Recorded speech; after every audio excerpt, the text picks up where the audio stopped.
Hello friends, तो स्वागत है आपका हमारे चैनल एजुकेशन फॉर कॉमर्स में।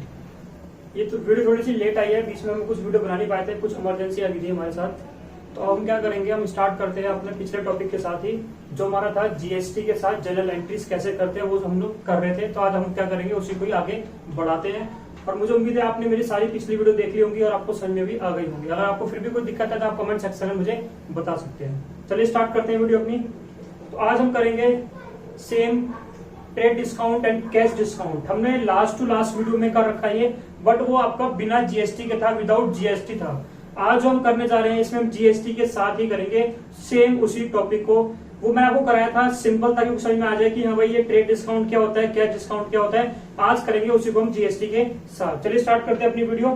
पहले पढ़ते हैं छोटी सी एक एंट्री, इसमें लिखा हुआ है purchase goods from Ramesh for ₹50,000। हमने गुड्स परचेज की है रमेश से 50,000 के, plus IGST at the rate 12% at 10% trade discount and 2% cash discount. यानी हमने रमेश से हमने गुड्स परचेज किए हैं 50,000 के, जिसपे आपको IGST लगाना है 12%, और हम 10% ट्रेड डिस्काउंट दे रहे हैं और 2% हम दे रहे हैं cash discount. Paid amount at the time of purchase itself. Ramesh ने क्या करा है, रमेश को हमने क्या करा है, पेमेंट कर दी है पूरी की पूरी उसी टाइम पर। चलिए स्टार्ट करते हैं। तो जिसको परचेज और सेल की एंट्री नहीं आती है, trade discount with cash discount, तो आप मेरी पिछली वीडियो देख लेना, उसमें आपको मिल जाएगा। चलिए स्टार्ट करते हैं।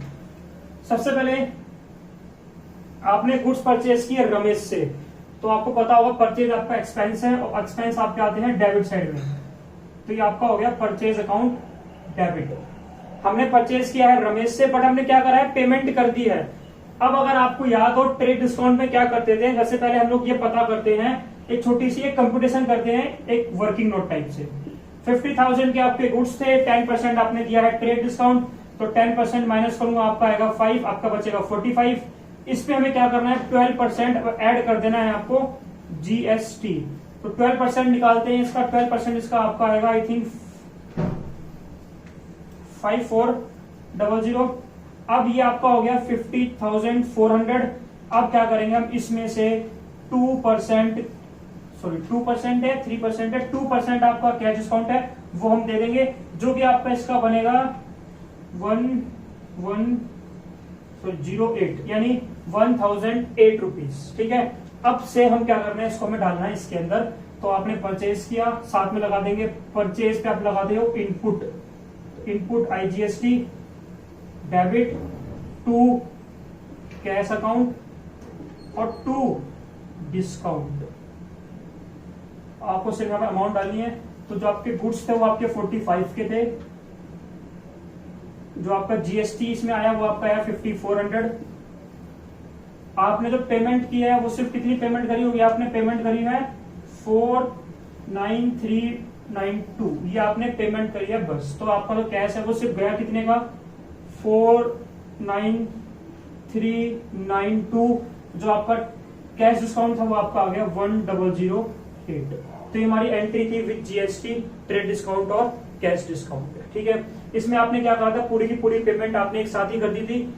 इसमें पार्टली पेमेंट का कोई केस नहीं था। अगला करेंगे जिसके हम पार्टली पेमेंट, यानी हम कुछ पेमेंट करेंगे, बाकी पेमेंट हम नहीं करेंगे। तो उसमें कैसे करते हैं, चलिए देखते हैं। पहले हम पढ़ते हैं सेकेंड एंट्री। लिखा हुआ है परचेज गुड्स फ्रॉम अनिल। हमने अनिल से गुड्स परचेज किए हैं। जो आपके गुड्स है वो आपके हैं 40,000 के, plus IGST 12% at 10% trade discount and 3% cash discount. Half of the payment made at the time of purchase, यानी हमने क्या करा है, आधी पेमेंट करी है परचेज के टाइम पर। तो सेम यहां पर भी आपको छोटी सी कैलकुलेशन करनी होगी। देखते हो कैलकुलेशन क्या होगी। आपने 40,000 के गुड्स परचेज किए, जिसमें आपने क्या करा है, 10% आपने दिया है ट्रेड डिस्काउंट। तो पहले 10% माइनस कर लेते हैं, तो आपका बचेगा 36। ये हमने 10% ट्रेड डिस्काउंट माइनस कर दिया। अब क्या करना है आपको, अब इसी पर आपको क्या करना है, 12% ऐड करना है, किस चीज का, GST का। तो इसका 12% निकालेंगे हम लोग, तो इसका 12% निकल कर आएगा 4320। 12%, हाँ 4320। तो इसका सम बना आपका 4320। अब यहां से क्या करेंगे हम, ट्रेड डिस्काउंट, कैश डिस्काउंट देंगे, बट कैश डिस्काउंट हम सिर्फ उसी अमाउंट पर देते हैं जो हम पे कर रहे हैं, मिलता है सॉरी। तो हमें अगर आप 50% पे कर रहे हो तो इसका 50% कितना होगा, 50% इसका होता है 2160, 50% आपका भी अनपेड है। ये आपका आएगा कैटर के नाम से, कैटर चेक करते हैं किससे परचेज किया है। अब क्या करना है, आपने ये अमाउंट पे करी है तो आपको कैश डिस्काउंट भी सिर्फ इसी अमाउंट पर रिसीव होगा जो कि आपका है 3%। तो अगर हम 3% निकालेंगे इसका तो आपका 3% निकल कर आएगा 0.48 और 6, यानी ये आएगा आपका 604.80, यानी 604.80। तो हम इसको अप्रोक्स कर लेते हैं, इसको हम कर देते हैं 605। तो ये आपका निकल कर आ गया कैश डिस्काउंट। तो अब आपको क्या करना है, अब आपको इतने में से इतना तो आपको डिस्काउंट मिल ही गया, तो आप पेमेंट सिर्फ कितनी करोगे, अगर मैं इसको माइनस करूं 55 और ये आपका आ जाएगा 1965, यानी 19,555 रुपए ये आपने क्या करे हैं, पे करे हैं। ठीक है, अब आपको करना सिर्फ क्या है, आपको सिर्फ इसको डालना है जनरल एंट्री के अंदर। तो इसकी एंट्री क्या होगी, देखिए सेम इसके अंदर आपने परचेज किया, परचेज अकाउंट डेबिट, यहां भी आपने क्या लगाया, आईजीएसटी लगा रखा है। तो input IGST account debit to cash, आप कैश पे कर रहे हो, आपको साथ में डिस्काउंट भी मिल रहा है, कैश डिस्काउंट, और साथ में क्या है, आपके कुछ उधार भी रह गए हैं, यानी आपने अनिल से परचेज किए थे तो अनिल आपका बन गया क्रेडिटर। अब यहां पर क्या करना है आपको, आपने गुड्स परचेज किए 36, तो यहाँ आपका आ गया 36, आपने जीएसटी लगाया है 34320 का, और आपने पेमेंट करी है कितनी 19,555, और आपको डिस्काउंट कितना मिल गया, डिस्काउंट आपका था 605, और अभी आपके उधार कितने बचे हैं, अभी आपके उधार बचे हुए हैं 20,160। तो ये हमारी एंट्री थी जिसमें हमने क्या करा है, पूरी पेमेंट नहीं करी, सिर्फ हाफ पेमेंट की थी। तो आपको उस हाफ पेमेंट में क्या हो गया, डिस्काउंट मिल गया, बाकी आपका हाफ अभी क्या है, पूरा अभी आपका बैलेंस है, आपकी लायबिलिटी है। कैटर था, कैटर कौन है आपका इसमें, अनिल है, तो हमने एंट्री कर दी इन केस ऑफ अगर आप पूरी पेमेंट नहीं करते हो तो। ठीक है, आपको समझ में आ गया होगा। चलो अगला देखते हैं, अगला क्या है आपका, अब हम सेम एक ऐसे ही क्वेश्चन करेंगे, लेकिन वहां पर हम क्या करेंगे, सोल्ड करेंगे। ये हमारा परचेज था, ठीक है, ये सब कुछ मैंने आपको जो नॉर्मल एंट्री थी बिना जीएसटी की करा रखा है, पहले वीडियोस देख लेना, आपको मिल जाएंगी। चलिए देखते हैं थर्ड एंट्री। थर्ड में क्या लिखा हुआ है, सोल्ड गुड्स टू संजीव, हमने संजीव को गुड्स बेचे हैं ₹50,000 plus CGST and SGST eight the rate 6% each eight 10% trade discount and 2% cash discount. हम 50,000 का माल बेच रहे हैं जिसपे आपने लगा रखा है सीजीएसटी एंड एसजीएसटी 6% ईच, 10% आपका ट्रेड डिस्काउंट है एंड 2% आपका है cash discount. Half of the amount received by cheque within the specified time, यानी आपको पेमेंट आधी मिली है, आधी पेमेंट आपको नहीं मिली है। तो इस केस के अंदर भी आपको पहले बनाना पड़ेगा छोटा सा वर्किंग नोट। ठीक है, तो बनाते हैं, बार देखते हैं इसके अंदर क्या करना है आपको। तो इसमें आपको क्या दे रखा है कि आपने 50,000 के गुड्स परचेज की, सॉरी सोल्ड की, जिसमें आपने दे रखा है 10% ट्रेड डिस्काउंट, तो मैंने 10% माइनस कर दिया, ये आपका ट्रेड डिस्काउंट हो गया। तो आपका बचेगा ये 45। जीएसटी आपको हमेशा लगाना है, ट्रेड डिस्काउंट माइनस करने के बाद जो अमाउंट आती है उसी पे। अब यहां पर क्या करा है आपने, 6% सीजीएसटी और 6% एसजीएसटी, ये आपने क्या करा इसके अंदर ऐड कर लिया। तो इसका 6% कितना बनेगा आपका, इसका 6% बनता है 2700 और 2700। अगर मैं इन दोनों को ऐड कर लूं तो आपका आ जाएगा 5400, यानी 50,400। अब आपने सिर्फ हाफ पेमेंट करी है और आपको उसी पेमेंट पर डिस्काउंट मिलेगा 2%। तो पहले इसका हाफ कर लेते हैं हम लोग। तो इसको मैं हाफ करूंगा तो ये आपका आएगा 25,200, 25,200, 25,200। ठीक है जी। अब आपको क्या है, किसी भी एक अमाउंट पर क्या होगा, क्योंकि 50% आप पे कर रहे हो, तो मान के चलो मैंने ये वाले पे कर दिए, तो आपको इसी पर क्या देना पड़ेगा, कैश डिस्काउंट, जो कि आपका है 2%। तो हम क्या करेंगे, इसका आप निकालते हैं 2%, जो आपको निकल कर आएगा 504। ये आपका निकल कर आ गया है कैश डिस्काउंट। ठीक है, अब आपको सिर्फ क्या करना है, इसको डालना है जनरल एंट्री के अंदर। वो कैसे करेंगे, अब इसमें आपने सोल्ड किया है, तो सोल्ड वाले केस में एंट्री क्या होगी, आपके पास कैश आएगा, cash account debit to sales account, goods आपके जाएंगे, साथ में आपको डिस्काउंट भी देना पड़ेगा, क्योंकि आप माल क्या कर रहे हो, बेच रहे हो, तो आपको डिस्काउंट देना होगा इस केस में। और साथ में आपके ना अभी आधा बैलेंस बचा हुआ है जो आपको नहीं मिला, वो आपको रिसीव होगा, तो आपके लिए डेटर है, डेटर आपके असेट्स होते हैं, और असेट्स आपको आता है डेबिट साइड में। और ये किसको बेचा हमने बेच रखा है संजीव को, तो एंट्री करेंगे संजीव के नाम से। तो एंट्री बनेगी आपकी cash account debit, discount account debit, Sanjeev account debit to sales to. Sale पे क्या लगाते हैं, आउटपुट, और लगाना क्या है, क्वेश्चन में गिवन है CGST, और आपको लगाना है SGST। ठीक है जी, अब डालते हैं अमाउंट। तो आपका परचेज सेल था 55,000 का, 45 सॉरी, देन आपका ये लग गया CGST SGST 2700, और आपका भी इतना बैलेंस जाएगा डेटर के अंदर जो आपको भी रिसीव नहीं होगा। बाकी आपको रिसीव कितना होगा, डिस्काउंट आपका हो गया 504। अब हम क्या करते हैं, इसको इसमें से माइनस कर लेते हैं, तो आपको माइनस करके आ जाएगा ये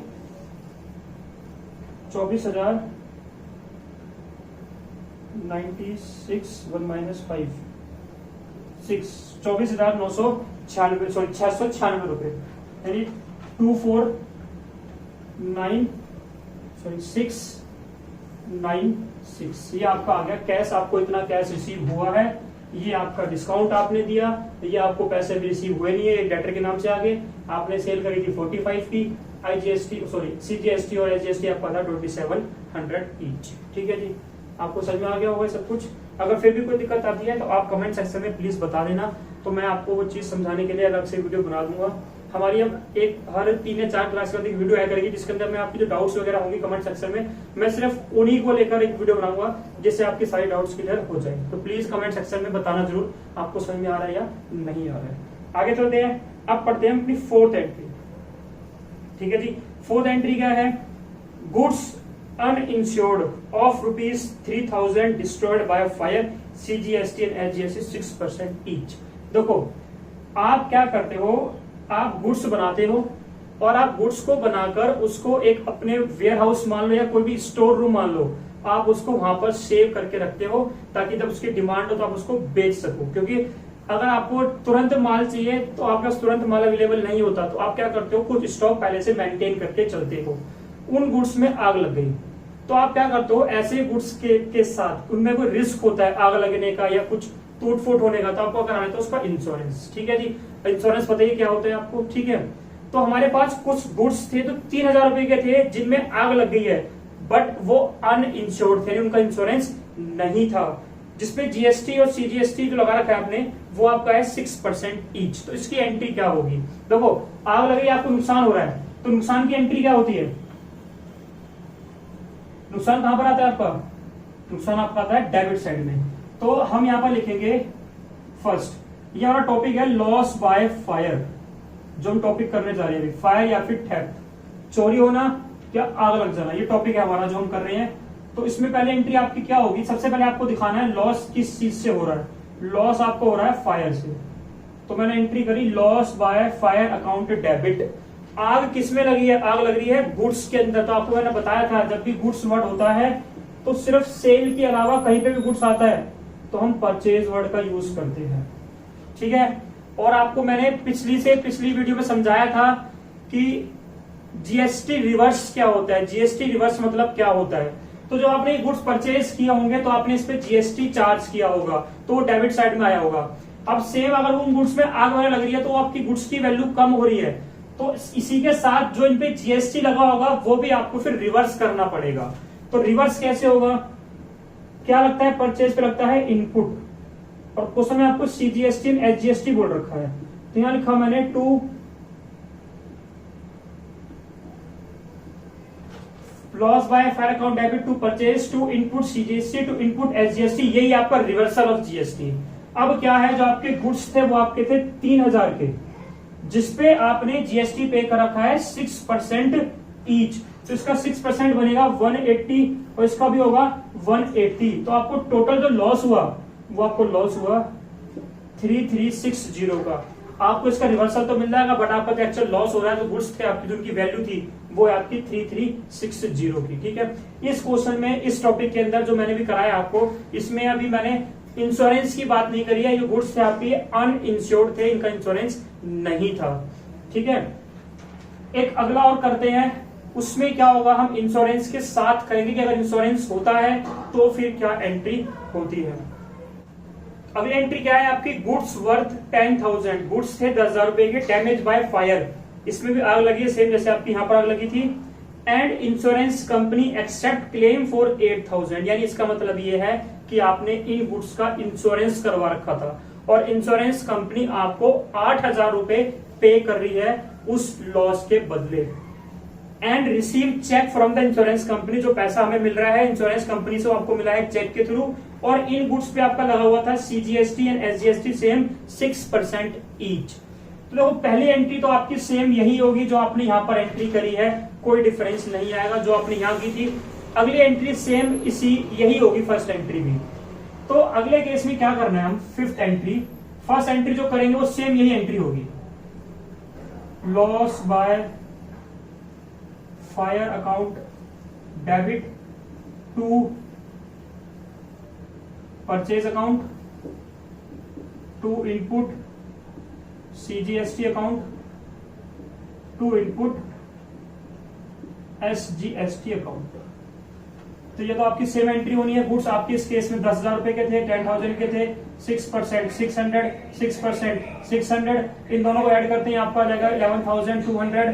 ठीक है जी, अब क्या करना है, अब मैं आपको समझाता हूँ इंश्योरेंस के पैसे क्लेम करने की एंट्री क्या होती है, क्योंकि जब तक आप क्लेम नहीं करोगे आपको पैसा कैसे मिलेगा, उन्हें कैसे पता चलेगा कि आपके गुड्स जो है उनमें आग लगी है। तो ये तो आपकी एंट्री थी कि आपने क्या करा है, जिसमें आग लगी है आपने उसको ट्रांसफर कर दिया लॉस बाय फायर अकाउंट के अंदर। अब आप क्या करोगे, अब करोगे इंश्योरेंस कंपनी से पैसा क्लेम। तो अगली एंट्री जो मैं करूंगा वो क्लेम की एंट्री होती है। तो क्लेम की एंट्री क्या होगी, insurance company to loss by fire. तो हमने क्लेम कर दिया जी, हमारा लॉस हुआ है 11,200 का, 11,200 का, तो हमें जी पैसे चाहिए अपने 11,200। तो ये आपकी एंट्री थी क्लेम करने की। आग लगती है तो हम पैसा क्लेम करेंगे, चोरी होगी तो पैसा पहले क्लेम करेंगे। हमने क्लेम कर दिया। तो इंश्योरेंस कंपनी कभी भी आपको पूरा का पूरा यानी पूरी वैल्यू की अमाउंट पे नहीं करेगी, वो आपको हमेशा कुछ ना कुछ कम पे करती है। वो देखती है कि उस टाइम पर उन गुड्स की वैल्यू क्या थी। तो उसके अकॉर्डिंग इंश्योरेंस कंपनी आपको 8,000 पे कर रही है चेक के थ्रू। तो अगली एंट्री होती है पैसा रिसीव करने की। तो एंट्री होगी bank account debit to giver. कौन है इस केस में, गिवर है आपकी इंश्योरेंस कंपनी। ये कितना पे कर रही है आपको, आपने क्लेम किया था 11,200 का, आपको रिसीव सिर्फ हुआ 8,000, कंपनी ने सिर्फ क्लेम एक्सेप्ट किया 8,000 का। तो 11,200 का तो आपके गुड्स की वैल्यू थी, आपको मिले सिर्फ उस पे से 8,000 रुपए ही है। तो आपको लॉस कितना का हो गया, आपको लॉस हो गया 3,200 का। तो इसको डालेंगे हम profit and loss account debit में। ध्यान रखना ये प्रॉफिट एंड लॉस एक साथ चलते हैं, आप हमेशा इसको एक साथ लिखोगे। बस अगर ये डेबिट साइड में है तो इसको फिर हम लॉस मानते हैं, और अगर यही चीज आपने लिखी होती क्रेडिट साइड में तो फिर हमारे लिए प्रॉफिट होता। नॉमिनल अकाउंट का रूल अगर आपको याद होगा तो आप समझ गए होंगे। अगर आपको डेबिट साइड में दिखाया है प्रॉफिट एंड लॉस तो आपके लिए लॉस है, अगर यही आपका आता क्रेडिट साइड में तो फिर आपके लिए क्या होती है, आपकी इनकम यानी प्रॉफिट होता आपका। ठीक है जी, तो ये एंट्री थी आपकी विद क्लेम, इसमें क्लेम आपको क्या हो मिल रहा है। अब आज की लास्ट एंट्री करेंगे। वो लास्ट एंट्री क्या है, आसान है, बस मैंने एक बार आपको बताना चाह रहा था इसलिए मैं इस एंट्री को उसमें लेकर आया हूँ। पेड रेंट ऑफ बिल्डिंग, हमने एक बिल्डिंग का रेंट पे करा है चेक के थ्रू। ठीक है, तो इसकी एंट्री आती होगी, आपको रेंट पे कर रहे हैं तो रेंट आपका एक्सपेंस है, तो एंट्री क्या होगी इसकी, rent account debit to bank. फिर मैं एंट्री लेकर क्यों आया कि आसान थी, तो आगे बढ़ते हैं। क्या लिखा हुआ है, हाफ ऑफ द बिल्डिंग, यानी मान के चलो 2 फ्लोर है, बिल्डिंग के 2 फ्लोर है, तो उसका आधा यानी 1 floor is used by the proprietor for personal use, यानी उस पूरी बिल्डिंग में से जो वो 2 पार्ट में डिवाइडेड थी, एक पार्ट में वो खुद रहता था, पर्सनल यूज के लिए उसने ले रखी थी, लेकिन उसका जो रेंट था वो उसने ऑफिस के कैश में से निकालकर पे करा। तो अगर हम कुछ चीज निकालते हैं बिजनेस से पर्सनल यूज के लिए तो उसके लिए टर्म डिफाइंड थी ड्रॉइंग। तो इस केस में क्या हुआ, आपने पेमेंट तो करी है तो आपके लिए चेक तो गया यानी टू बैंक तो होगा, आपने कितना चेक दिया है, कितने का चेक था आपका? चेक था 5000 का। बट ये पूरा का पूरा रेंट ही नहीं है। रेंट जो है वो सिर्फ आप मानोगे उस पोर्शन का जो आपने बिजनेस के पर्पस के लिए यूज की थी, तो वो हाफ पोर्शन है। तो फिर यहाँ पर आपका रेंट भी जो माना जाएगा वो सिर्फ हाफ होगा, और बाकी आपने जो बिल्डिंग है वो यूज की है पर्सनल यूज के लिए, तो उसके लिए हम बोलेंगे यहाँ पर ड्रॉइंग। तो ड्रॉइंग अकाउंट डेबिट, ये भी आपका आएगा 2500 से।